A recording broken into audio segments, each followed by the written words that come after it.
Franklin Delano Roosevelt, often known simply as FDR, stands as one of the most transformative figures in American history. Serving as the 32nd President of the United States from 1933 to 1945, a period marked by unprecedented economic turmoil and global conflict. Born on January 30th, 1882, in Hyde Park, New York, into a wealthy and prominent family, Roosevelt grew up in a world of privilege, surrounded by the rolling estates of the Hudson Valley, where his father, James Roosevelt, was a successful businessman and landowner, and his mother, Sarah Delano, came from an equally affluent lineage. From an early age, young Franklin was immersed in a life of education and refinement. Tutored at home before attending prestigious institutions like Groton School, where he was influenced by the headmaster Endicott Peabody's emphasis on public service and moral responsibility. Roosevelt's early years were also shaped by his distant cousin, Theodore Roosevelt, the future president whose vigorous approach to life and politics left an indelible mark on the impressionable young man. At Harvard University, where he enrolled in 1900, FDR pursued studies in history and economics, editing the Harvard Crimson newspaper and engaging in campus debates that honed his oratorical skills that would later define his leadership. Graduating in 1903, he went on to Columbia Law School, though he left before completing his degree after passing the New York bar exam, opting instead for a career in public life inspired by his family's legacy of civic duty. Roosevelt's entry into politics came swiftly. In 1910, at the age of 28, he won a seat in the New York State Senate as a Democrat, representing a traditionally Republican district, where he quickly distinguished himself as a progressive reformer, championing causes like labor rights and women's suffrage, often clashing with the powerful Tammany Hall political machine. His charisma and bold stances caught the eye of national Democratic leaders, leading to his appointment in 1913 as Assistant Secretary of the Navy under President Woodrow Wilson, a role that echoed his cousin Theodore's path and allowed him to oversee naval expansion during World War I, fostering his interest in international affairs and military strategy. However, Roosevelt's life took a dramatic turn in 1921 when, at the age of 39, he was stricken with polio while vacationing at Campobello Island, an illness that left him paralyzed from the waist down. A personal tragedy that tested his resilience and forced him to confront physical limitations that he would hide from the public eye throughout his career, using leg braces, canes, and carefully staged appearances to maintain an image of vitality. Undeterred, FDR underwent rigorous rehabilitation at Warm Springs, Georgia, where he established a foundation for polio treatment, and by 1924, he re-emerged on the national stage, delivering a stirring nomination speech for Al Smith at the Democratic National Convention, earning the moniker Happy Warrior and signaling his unyielding spirit. In 1928, Roosevelt was elected governor of New York, a position in which he implemented innovative programs to combat the early effects of the Great Depression, including unemployment relief and public works projects, positioning himself as a pragmatic leader ready to experiment with government intervention to alleviate suffering. As the nation plunged deeper into economic despair following the stock market crash of 1929, with banks failing, farms foreclosing, and unemployment soaring to 25%, Roosevelt's gubernatorial successes propelled him to the Democratic presidential nomination in 1932, where he campaigned on a platform of bold action and hope, famously declaring in his acceptance speech that he pledged a New Deal for the American people. In the election, he decisively defeated incumbent Herbert Hoover, capturing 57% of the popular vote and sweeping 42 states, ushering in an era of profound change as Americans looked to him for salvation from the depths of the Depression. Taking office on March 4, 1933, amid a banking crisis that threatened total collapse, Roosevelt wasted no time, declaring in his inaugural address, "The only thing we have to fear is fear itself," words that resonated across a frightened nation and set the tone for his administration's aggressive response.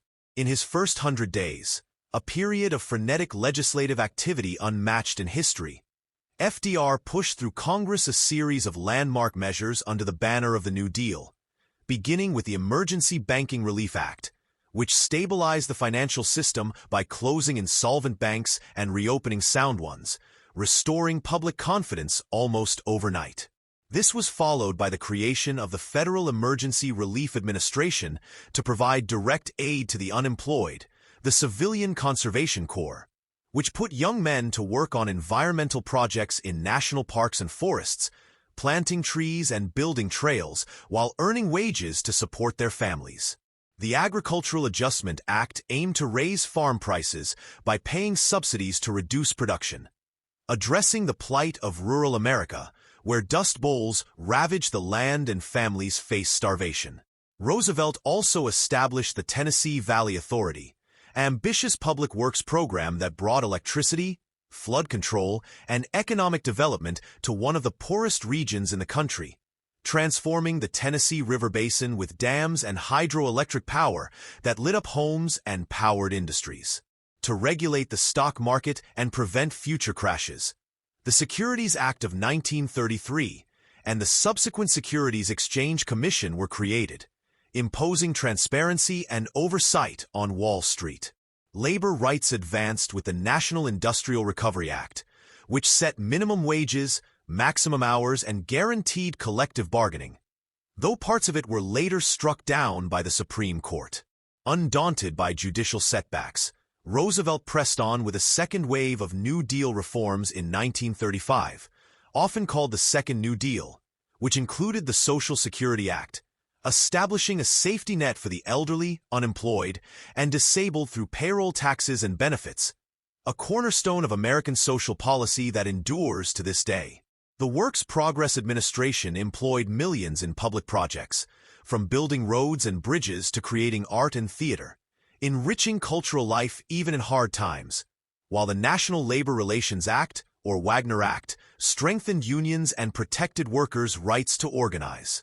Through his Fireside Chats, radio broadcasts that reached into living rooms across the nation, FDR communicated directly with the American people, explaining policies in simple, reassuring terms, fostering a sense of personal connection and trust that helped sustain morale during the darkest days.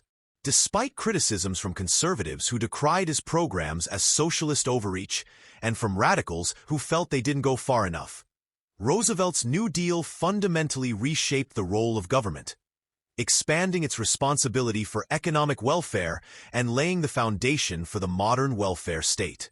By 1936, with the economy showing signs of recovery, unemployment dropping and industrial production rising, FDR won a landslide re-election, carrying 46 states against Republican Alf Landon, a mandate that emboldened him to confront the conservative Supreme Court, which had invalidated several New Deal laws. His controversial court-packing plan, proposing to add justices to sway decisions, ultimately failed amid public backlash, but it pressured the court to uphold subsequent reforms, including Social Security and labor laws, marking a pivotal shift in judicial interpretation of federal power. As the 1930s drew to a close, however, a recession in 1937 to 1938 tested the New Deal's limits, prompting increased deficit spending on public works to stimulate growth, a Keynesian approach that foreshadowed wartime economics. Meanwhile, storm clouds gathered abroad as fascist regimes rose in Europe and Asia. Roosevelt, acutely aware of the threats posed by Adolf Hitler's Germany, Benito Mussolini's Italy, and Imperial Japan, navigated a nation weary of foreign entanglements, bound by isolationist sentiments and the neutrality acts that restricted aid to belligerents. Yet, FDR subtly shifted policy, delivering his quarantine speech in 1937 calling for collective action against aggressors, and pushing for military preparedness through increased defense spending.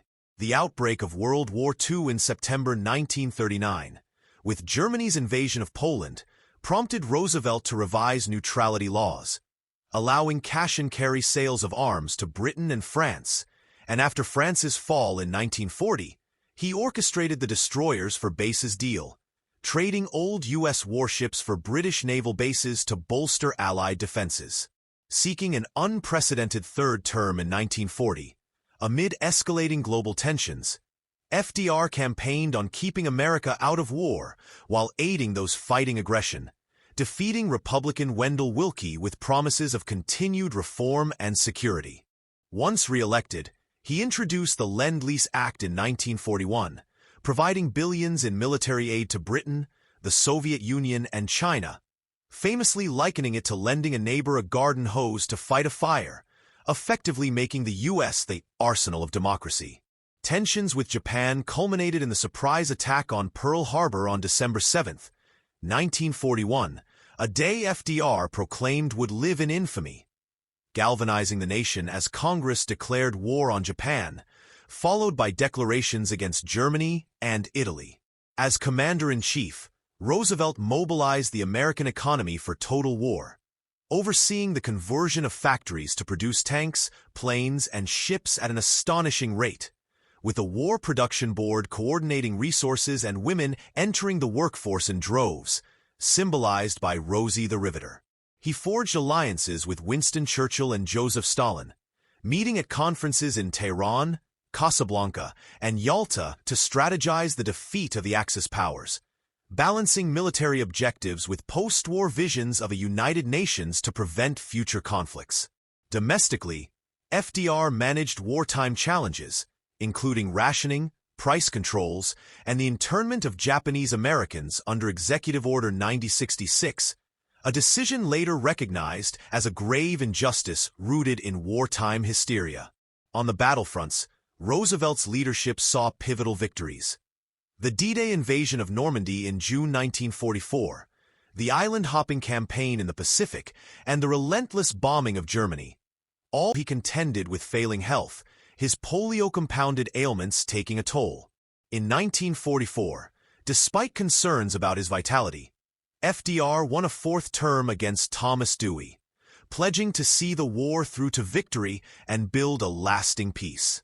Tragically, on April 12, 1945, while resting at Warm Springs, Roosevelt suffered a cerebral hemorrhage and died at age 63, just weeks before Germany's surrender and months before Japan's, leaving a grieving nation and world to mourn a leader who had guided America through its greatest trials.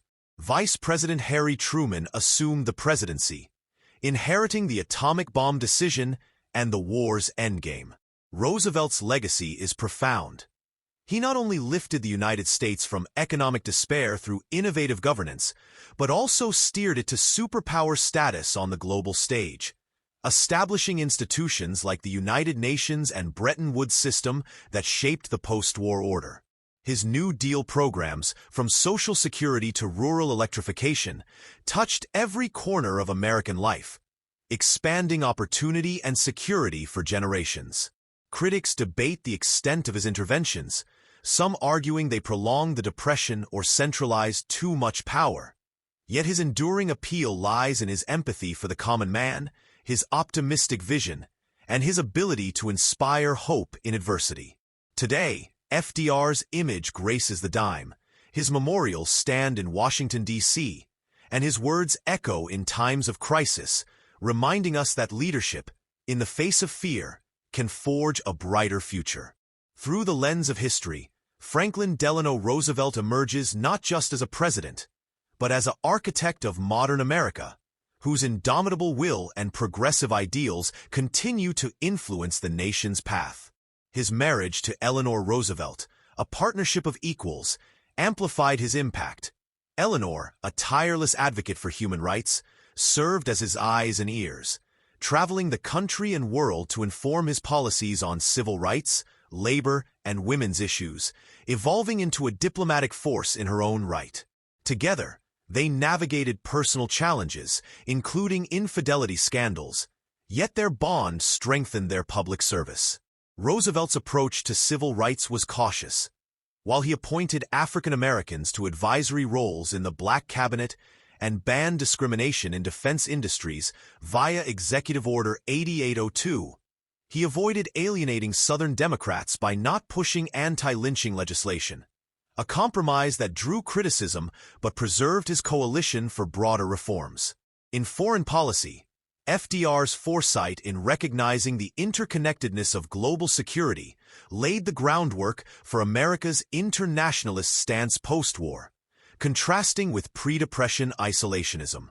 Economically, his policies shifted the paradigm from laissez-faire to active government involvement, influencing everything from fiscal stimulus during recessions to environmental conservation through initiatives like the Soil Conservation Service.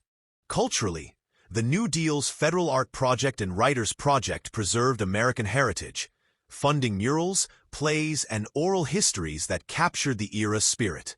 During World War II, Roosevelt's strategic decisions, such as prioritizing Europe first while containing Japan, demonstrated his geopolitical acumen, even as he managed alliances strained by ideological differences with Stalin. His death shocked allies and enemies alike. Churchill wept upon hearing the news, and even Hitler briefly celebrated before his own downfall. In retrospect, FDR's 4 terms broke the 2-term tradition, leading to the 22nd Amendment limiting presidents to 2 terms, a direct response to his extended tenure. Yet, his ability to win the people's trust repeatedly underscores his mastery of communication and adaptation. Historians rank him among the greatest presidents, alongside Lincoln and Washington, for his crisis leadership. As we reflect on his life, from the privileged boy in Hyde Park to the wheelchair-bound statesman who never let disability define him, Franklin D. Roosevelt embodies the American dream of reinvention and resilience, a leader who, in the words of his own Fireside Chats, reminded us that we cannot always build the future for our youth, but we can build our youth for the future. His story is one of triumph over adversity, innovation in governance, and unwavering commitment to democracy, ensuring his place in the pantheon of American heroes. To delve deeper into his early influences, consider how his European travels as a youth exposed him to diverse cultures, broadening his worldview long before he entered politics. At Groton, Peabody instilled in him a sense of noblesse oblige, the idea that privilege entails responsibility, which manifested in his progressive policies. His time at Harvard, while not academically stellar, built social networks among the elite, including future advisors. Law school, though abbreviated, equipped him with legal acumen useful in drafting reforms. As state senator, he fought for direct primaries and against bossism, earning a reputation as a maverick. In the Navy Department, he advocated for a larger fleet, clashing with isolationists and learning bureaucratic navigation. Polio's onset was devastating. He spent years in seclusion, but Eleanor's encouragement and his own determination led to his comeback. As governor, his response to the 1929 crash included the first state relief agency, a model for federal efforts. The 1932 campaign's brain trust of advisors like Raymond Moley and Rexford Tugwell crafted the New Deal's intellectual framework. In office, FDR's alphabet soup of agencies, AAA, CCC, NRA, PWA, addressed immediate needs while experimenting with recovery strategies. The Glass-Steagall Act separated commercial and investment banking, protecting deposits via the FDIC. The 21st Amendment ended prohibition, boosting morale and revenue. The Second New Deal's Wealth Tax Act targeted inequality, though modestly. Fireside Chats, numbering 30 over his presidency, demystified government, with millions tuning in. The 1937 recession, triggered by spending cuts, taught lessons in sustained stimulus. Internationally, FDR recognized the USSR in 1933, fostering future alliances. The Good Neighbor policy improved Latin American relations, withdrawing troops from Haiti and Nicaragua. As war loomed, his 1941 For Freedom speech, freedom of speech, worship, from want, from fear, articulated war aims. Pearl Harbor unified a divided nation.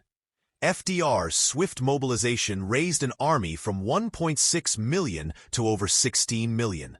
Wartime conferences showcased his diplomacy.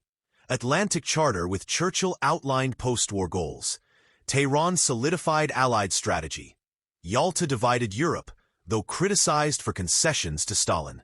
Domestically, the GI Bill promised education for veterans, and war bonds financed the effort. Health-wise, FDR concealed hypertension and heart issues, but photos from Yalta revealed his frailty. His death prompted global tributes. Flags flew half-mast worldwide. Eleanor's continued advocacy, including the Universal Declaration of Human Rights, extended his legacy. Today, debates on FDR's policies persist. Did the New Deal end the Depression, or was it World War II? Regardless, his expansion of executive power set precedents for future presidents. In popular culture, films like Sunrise at Campobello and musicals like Annie capture his era. As America faces new challenges, Roosevelt's example of bold, compassionate leadership remains a beacon, proving that in times of crisis, a nation's strength lies in its people's unity and its government's resolve.